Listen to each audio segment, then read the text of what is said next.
me how you would feel about this situation as someone close to you dies. Friends and family turn up from all over. Your neighbours, though, complain about noise.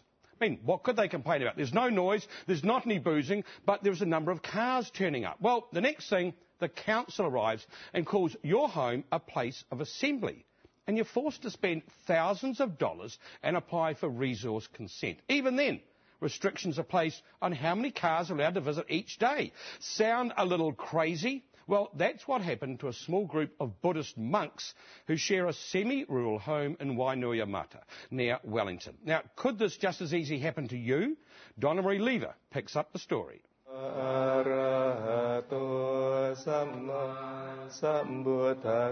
are Buddhists. We don't like to cause any trouble to anybody at all. For a little over a year now, this lifestyle block has been a sacred place for monks and the Buddhist community, a place to pray, meditate and practice Buddhism. Is this a home? Is this a monastery? Is this a temple?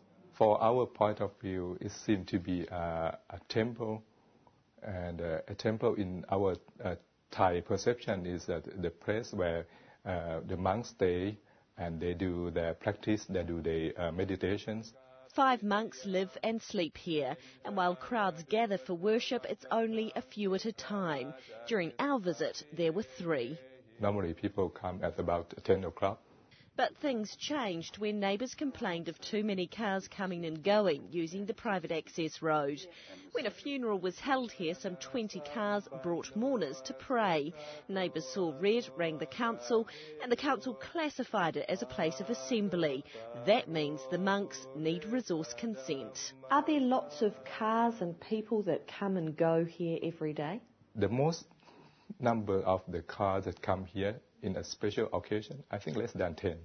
But daily, I think just one car or 2 cars. There's only 2 or 3 cars that come during the day, and they're usually providing the 1 meal a day, which is prior to lunchtime, and the whole thing is cleaned up by lunchtime. They may stay for an odd half hour, an hour afterwards, and then they're gone. The monks applied for resource consent, but then neighbours weighed in. 4 submissions were lodged to decline it, reject it, and all were opposed or strongly opposed to the establishment of a Buddhist monastery. I think a lot of it is the fear of the unknown. Certainly there are some difficulties with the monks' English not probably up to what we call normal standards, but they're here on work visas. They're not here to be permanent residents. But neighbours say their opposition was only about safety and preserving the quiet lifestyle they enjoy. It's never been about the monks or the issue of them receiving food or the religion. I work in the community a great deal and take particular offence at being labelled a racist. In fact, a backlash from the wider community has seen some receive hate mail and abuse. Like I went to the doctor this morning and the receptionist at the doctor said, "Oh, you're that neighbour that hates your neighbours." The issues we've had is around safety and road usage, the volume of traffic and the wear and tear, and obviously animals, because it is a private right of way, animals grazing the section and so forth. It has got a wee bit out of control. So 4 months on, and the monks find themselves in the unlikely setting of council chambers. Right, I formally call this hearing to order and welcome everybody to this meeting of the Hutt City Council's Hearings Committee. And I understand that there may have been an agreement. The main change associated with the application would be... In the final moments, neighbours withdrew their objections. They've agreed to 12 cars coming to and from the property each day. I'm not persuaded, we're not progressing it further. And that's whether you take that as being pulled or withdrawn, the process is closed for us. But it's taken a long time to even get to this point. And while Gordon, who's appearing on behalf of the monks, says the process has divided a neighbourhood.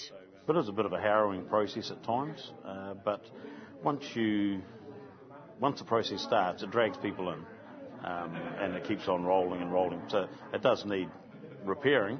Big smile there. To express my happiness. Okay, I'll do it. Thank you. But the monks still need resource consent before it's all legal. That should be granted sometime this week. Well, joining me now is Hutt City Mayor David Ogden. Look, Mayor Ogden, if a dozen Catholics up the road decided to have people round for a rosary once a week, would they need resource consent? No, they wouldn't, because they wouldn't be acting as a place of assembly. They'd be acting as a group of individuals gathering together to worship and to pray.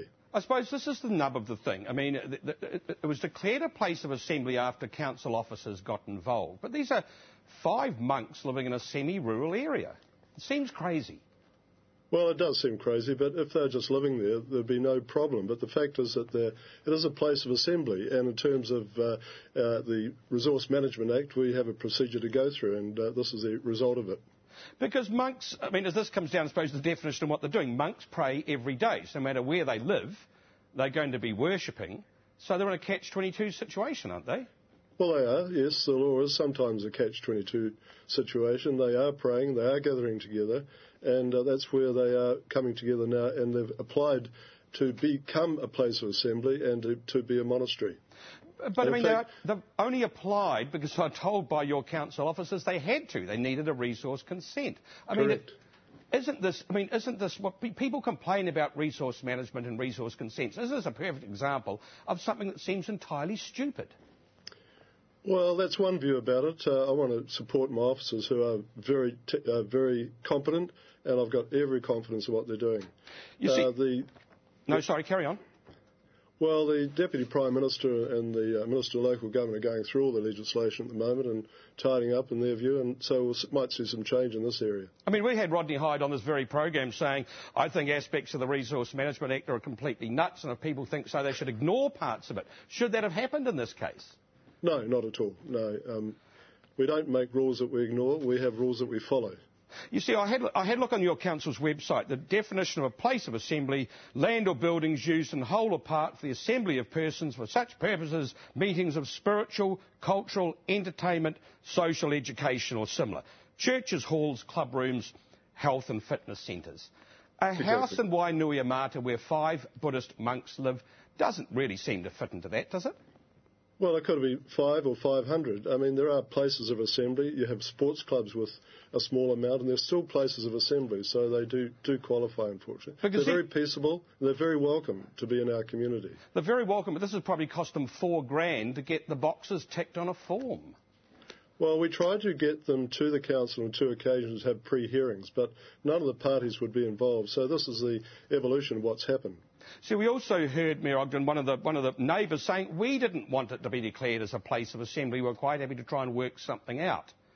It doesn't matter sometimes what people want. It's a fact of what is required. Can I just say that the application was granted today to use the property as a monastery, so the matter has been resolved. Now, they're allowed 12 car movements a day. Who's going to be sitting at the bottom of the drive with a clicker counting those? Well, that's a moot point. I guess if it's noisy and if it becomes a problem with the neighbours, they might be counting them. Yes, I agree with you. I can see where you're getting at. Look, I suppose I can put it to you. It's a law that many people, and you yourself admit, look, it's probably not the best. In this case, it's far from clear, which can't really be enforced. I mean, isn't this what sort of makes it can be enforced. No, don't worry about that. No. If someone's sitting at the bottom with a clicker counting the cards. I'm talking about the reality of it. Oh, yeah, well, sure. So, in terms of the cost, I mean, is there a worry that this has been $4,000? I mean, these aren't wealthy people. Well, we don't know that. They do live a life of poverty and prayer. They have got enough to buy a property and to reside there with the support of their supporters. It is a matter that's come to this point, but there was a chance for it to be resolved earlier. Mayor Ogden, thank you very much for your time tonight. Thanks, mate. And as we heard there, the monks at least now do have that resource consent granted, but at a cost.